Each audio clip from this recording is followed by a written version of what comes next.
Hi friends, welcome to Ashwini mini vlog. ಇದು Saturday vlog ಆಗಿರುತ್ತೆ. ಅಮ್ಮ ಮೆಂತ್ಯ ಸೊಪ್ಪು ತಂದಿದ್ರು.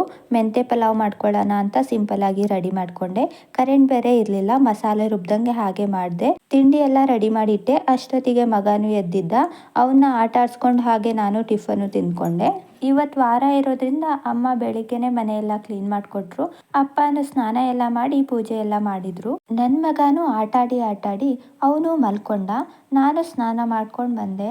ವಾರದ ದಿನ ದೇವ್ರಿಗೆ ಕೈ ಮುಗಿಲಿಲ್ಲ ಅಂದ್ರೆ ಮನಸ್ಸಿಗೆ ತೃಪ್ತಿನೇ ಆಗಲ್ಲ. ಕೆಲವೊಂದು ನೋವು ಮತ್ತೆ ಭಯನ ಯಾರ ಮುಂದೆನೂ ಹೇಳ್ಕೊಳಕ್ ಆಗಲ್ಲ. ಅಂತ ನೋವು ಭಯನ ನೀಗಿಸೋ ಶಕ್ತಿ ಇರೋದು ದೇವ್ರಿಗೆ ಮಾತ್ರ.